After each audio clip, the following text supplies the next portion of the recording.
Bienvenidos a mi canal, somos Santiago de León Audio, un grupo de artesanos dedicados al sonido de alta fidelidad y este es el segundo capítulo de la serie Mi Problema Con. Y en este caso, mi problema con los altavoces. ¿Por qué no consigo el sonido que yo quiero? Vamos a poner un poquito en contexto esta pregunta porque es bastante más complicado.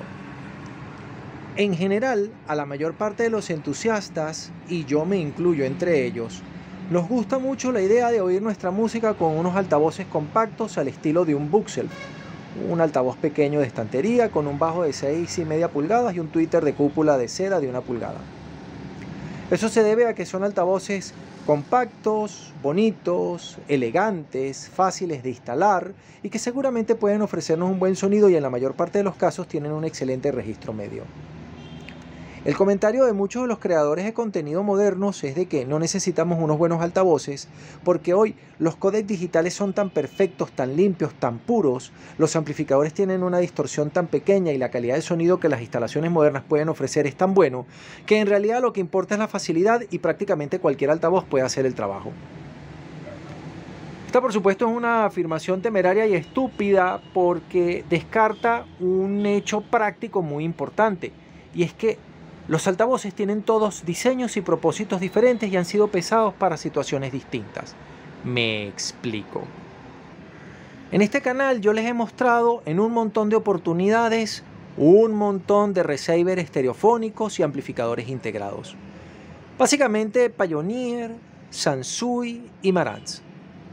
Y a pesar de que todos tienen potencias diferentes y desempeños diferentes y características diferentes, tienen todos el mismo propósito: darle corriente a los altavoces para poder oír música y se diferencian básicamente por su potencia. Aunque claro, el coleccionista un poquito más claro en cuanto a los detalles, entenderá que también se diferencian en cuanto al timbre de sonido que pueden ofrecer y la experiencia que pueden darnos. Pero los amplificadores tienen todos el mismo propósito y básicamente el mismo sonido. No es que no vayamos a captar la diferencia, que la hay, pero la diferencia de sonido que hay entre dos amplificadores es muchísimo más pequeña que la diferencia de sonido entre dos altavoces. Con los altavoces la jugada es diferente. Todos los altavoces no tienen el mismo propósito. Vienen con diseños diferentes, pero no diseños estéticos, sino que son un poco como los automóviles. Vienen la versión Fastback, la versión Notchback, la versión 2 puertas, 3 puertas, 4 puertas, 5 puertas, ranchera, tracción a las 4 ruedas, me explico. Cada altavoz de los que yo tengo en esta estantería es distinto, pero no es distinto por su estética o por su diseño, es distinto por el propósito que tenía el fabricante y en lo que él pensó que era prioritario para poder ofrecer el sonido que correspondía en cada situación en particular. Por ejemplo, ahí tenemos unos Bookshelf de Philips. Son unas piezas de 3 vías pensadas para la sonorización de la sala de un apartamento pequeño de unos 9 metros cuadrados. Pueden admitir una potencia creo que de 25 vatios eficaces, tienen una respuesta en frecuencia razonablemente plana, un diseño razonablemente bueno y son unos altavoces que, según Philips, entraban en la categoría de alta fidelidad. Esas cornetas Sony que están allí tienen más o menos el mismo propósito: sonorizar un espacio pequeño. Tienen 3 vías, tienen una respuesta en frecuencia respetablemente buena, pero no son altavoces de alta fidelidad. Son los altavoces que acompañan a un mini componente y su valor era que resultaban muy económicos, era muy barato comprarla. Probablemente costarían un poquito menos que los altavoces Philips que les acabo de mostrar, a pesar de soportar más potencia y ser más grandes. Esas cajas que han visto un montón de veces son unos altavoces de alta fidelidad con un propósito modesto. Fueron fabricadas por Sears, pero hay modelos equivalentes de General Electric, de Sansui y de Pioneer. Tienen 4 vías, un buffer, 2 midrange, un squawker alto y un tweeter. Su propósito era hacer unos altavoces de alta fidelidad y ofrecernos un buen sonido. Pero a pesar de su gran tamaño y su buffer de 15, no podían sonorizar un gran espacio porque su sensibilidad de solo 89 decibeles watt metro y su admisión de potencia de solo 35 watts no les permitiría gran cosa. Pero por ejemplo, aquí tenemos unos altavoces que se parecen estéticamente mucho. Estas piezas son los JBL Radiance. De características, diseño, disposición más o menos similares, pero son unos altavoces completamente distintos. Su propósito es ser unos monitores de estudio de campo cercano, o mejor, una versión doméstica de unos monitores de estudio de campo cercano. No tienen unos grandes agudos porque su Twitter es de papel. No tienen unos grandes bajos porque el gabinete es relativamente pequeño. Lo que sí tienen es un excelente registro medio producido por un midrange muy cuidado. Además que están acompañados de un filtro crossover de segundo orden que empuja hacia adelante la calidad que los componentes pueden dar. No son propiamente unos altavoces de alta fidelidad. Tienen menos bajos y menos agudos que las piezas Sears que les acabo de mostrar. A pesar de que estas piezas Sears son mucho más baratas que unas Radiance, pero no son intercambiables, son altavoces de propósito distinto. Entonces, los altavoces se diseñan con el propósito de sonorizar cierta superficie. Si lo ponemos en un lugar más grande, los vamos a estar sobrecargando todo el tiempo. Los altavoces compactos y los Bookshelf, incluso la JBL L60, L65 y L100, que son unos Bookshelf, tienen el propósito de ser como unos monitores de estudio y son muy buenos para comparar la calidad de sonido que nos pueda dar un amplificador. De hecho, su propósito en el nivel de hi-fi doméstico es el cacharreo. No que los utilicemos como altavoces principales para una instalación de alta fidelidad, porque sus bajos profundos y sus agudos más brillantes, más nítidos, son realmente decepcionantes. Donde son muy buenos es en el rango medio, pero eso no es necesariamente apropiado, porque si usted quiere oír salsa o jazz, no le va a ser suficiente. Luego tenemos los monitores de estudio, propiamente monitores de estudio. Estos altavoces son muy buenos para comparar la calidad de sonido de dos amplificadores. Y también son buenos para ciertos géneros musicales, con instrumentos acústicos, con registro vocal, pero para oír jazz y salsa, insisto, no están bien. Y luego están los altavoces de alta fidelidad serios de rango completo, equivalentes de unos monitores de estudio de campo medio, que no son unos monitores de estudio de campo cercano, que sí podrían llenar las expectativas de los interesados en tener un sonido de alta fidelidad realmente grueso.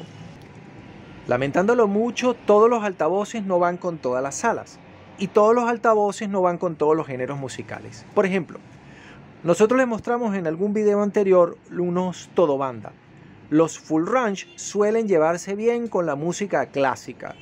Un cuarteto de cuerda, un poquito de ópera, un solo de violonchelo, esta clase de cosas las hacen muy bien. Pero al momento de poner rock en ellos, se da uno cuenta de que la dinámica no es la mejor. Hay un tipo de altavoz especial que lo llaman polivalente, que es el realmente apropiado para oír todos los géneros musicales porque su respuesta en frecuencia es más que razonablemente plana.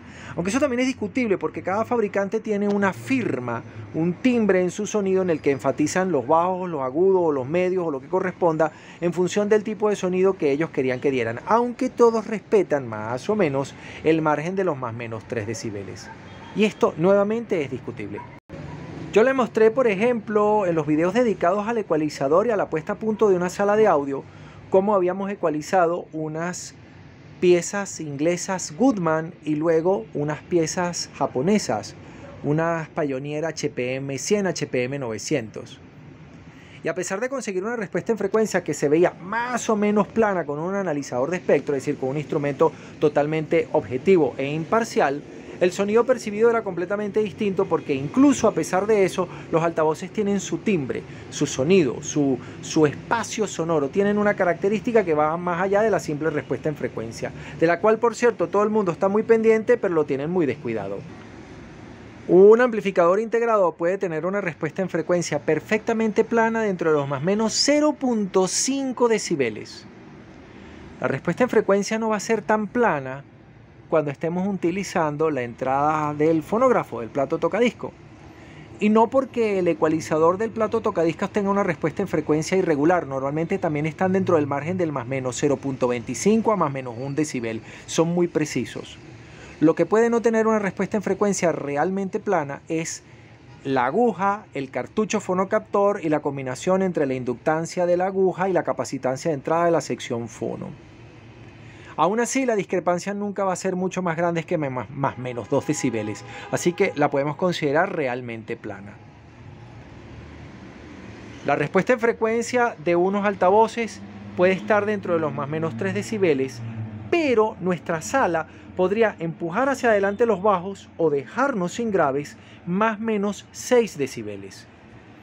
Donde la cosa realmente se complica es que la combinación de nuestros altavoces con nuestra sala de audio puede dar una respuesta en frecuencia totalmente dispareja de más o menos 20 decibeles, que es imposible de corregir por un ecualizador. Como yo les he contado siempre, los ecualizadores suelen tener un margen de corrección de más o menos 10 decibeles, pero si tenemos que corregir más o menos 10 decibeles es que hay algo que está muy mal con nuestros altavoces o con nuestra sala de audio.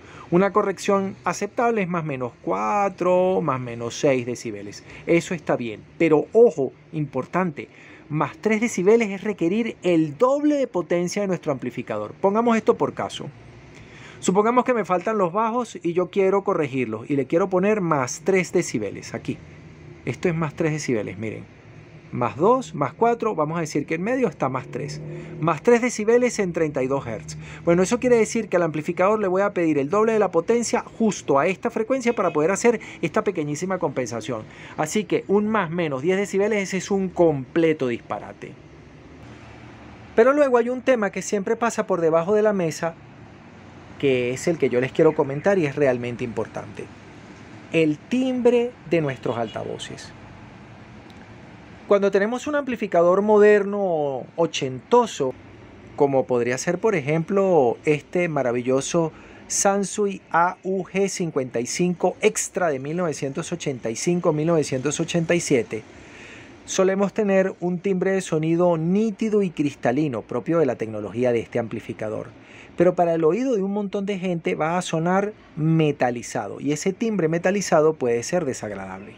Si nosotros combináramos ese amplificador con unos altavoces que tengan parlantes, es decir, buffer, midrange y tweeter, con diafragmas de material rígido, materiales realmente duros como el aluminio o el Kevlar o tal cosa, ese tipo de altavoz tiene un sonido que es nítido, brillante, destacado, donde todos los instrumentos destacan y es fácil de oír cada cosa, pero combinado con un amplificador de los años 80 con un timbre nítido también, lo que vamos a conseguir es una combinación metalizada, una combinación chirriante y desagradable, que puede pasar de un sonido de fantasía a un sonido realmente feo. Por eso hay que combinar un poco el timbre de ambas cosas. Este amplificador, por ejemplo, el Pioneer SA 7500, 8500, 9500 del catálogo de 1976. Tiene un timbre suave y relajado. Técnicamente hablando es que tenemos algo de distorsión armónica de tercer orden. Ese timbre blando, ese timbre bonito, ese timbre que gusta a un montón de gente, en particular mi amplificador es un Pioneer 9500, puede ser una mala combinación con unos altavoces con diafragmas blandos. Estos altavoces que les estoy mostrando en particular son blandos de todo. El buffer, por ejemplo, tiene un cono de pulpa de papel. Los midrange tienen conos de pulpa de papel blanda. El tweeter grande que hace en este diseño el papel de Squawker también es de un cono de papel blando. Y el tweeter es de cúpula de cera. Este altavoz tiene un timbre blando. Combinado con un amplificador de timbre blando, nos da como resultado un sonido aburrido, un sonido carente de expresividad, un sonido que se oye viejo, cansado. Entonces, no vale la pena hacer este tipo de combinación. Y hay muchos sistemas de sonido que combinan los dos extremos y los combinan mal. Por eso, si tienen un amplificador detallado, prefieran altavoces de cúpulas blandas, de cúpula de cera. Y si tienen un amplificador más de los años 70, les puede convenir un poco el timbre de los altavoces terminados con cúpulas de aluminio, con medios de pulpa prensada o de Kevlar o un material equivalente. Ese tipo de combinación les puede resultar más interesante. Luego hay otro problema. Los altavoces vintage, no todos, pero en general por lo menos estos que tengo aquí, tienen una impedancia nominal de 8 ohmios. Y la impedancia podría bajar en alguna frecuencia a los 5.5, 6 ohm. Entregar esa cantidad de corriente a potencia nominal no es un problema para los amplificadores integrados, especialmente los de estado sólido. Pero algunos receiver no tendrán la capacidad de entregar más corriente. Entonces, cuando ustedes tienen un receiver estereofónico, es importante que los altavoces tengan una impedancia mínima sobre los 6 ohmios. De hecho, les cuento una cosa. La impedancia nominal del altavoz no significa nada y no vale nada. Lo que realmente es importante es la impedancia mínima. Y allí tenemos un problema. Un montón de altavoces de hoy en día que tienen un excelente gabinete de madera terciada contra enchapada de perfil curvo, que tienen un excelente filtro crossover de tercer orden, que tienen componentes de Kevlar o de cúpula de aluminio laminada, que son una maravilla de la técnica, tienen una impedancia mínima de 3 ohmios. Me refiero en particular al grueso de los diseños de Bowers & Wilkins y a un montón de torres de otras marcas que tienen doble buffer. Los dos buffers son de 8 ohmios, al colocarlos en paralelo son 4, pero la impedancia mínima puede bajar a los 2.5, 3 ohmios. Ninguno de los amplificadores que yo tengo en esta estantería, ninguno de estos y probablemente ninguno de los amplificadores que ustedes tienen en su casa están preparados para atacar una carga de 3 ohmios. O se quedan sin corriente, o hacen clipping, o entran en distorsión, o directamente los queman. Entonces, todos los altavoces no van con todos los amplificadores. Los altavoces de una sola vía o de 2 vías con un filtro de segundo orden sobre los 7 ohmios hacen juego con los receivers estereofónicos de alta fidelidad. Los altavoces de 2 o de 3 vías que tienen un filtro un poquito más enrevesado, que tienen una impedancia algo más reactiva y que puede bajar a los 5.5 o 6 ohmios, requieren de un amplificador integrado. Las torres modernas que llevan 2 buffers en paralelo o los altavoces clásicos grandes como la JBL 4350 con 2 buffers de 15 pulgadas de 8 ohmios van a requerirnos de un power dedicado. Y hay que ver el detalle porque todos los power dedicados no están pensados para atacar 4 ohmios. Este en particular lo puede hacer, pero hay un montón de powers más pequeños, sobre todo los power en clase A pura, que a pesar de ser muy buenos, muy caros, muy costosos, muy sofisticados y de altísima calidad, no pueden levantar una carga de 4 ohmios. Y entonces hay una conclusión interesante de todo esto. Es muy probable que se hayan gastado un presupuesto importante sobre los $2.500 comprando unos altavoces que son preciosos, de alta tecnología, con un excelente tweeter, con un excelente medio, con un excelente bajo, con un excelente gabinete acústico, con un excelente filtro crossover, pero no sean los altavoces apropiados para su amplificador, para su sala, para la acústica de su sala y para su género musical. Yo lamento mucho que la gente esté comprando los altavoces por la estética y por la pinta y no esté pensando en los altavoces como las máquinas eléctricas que son. Eso es triste porque lo que termina pasando es que hay un montón de gente allá afuera que a pesar de que compró un equipamiento muy bueno y costoso y de altas prestaciones, que tiene unos números que son fantásticos, no se dan cuenta de que hay un altavoz para cada situación.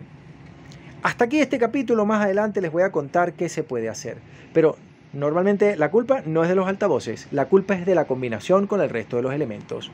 Nos vemos en el tercer capítulo, que es el problema con mi amplificador.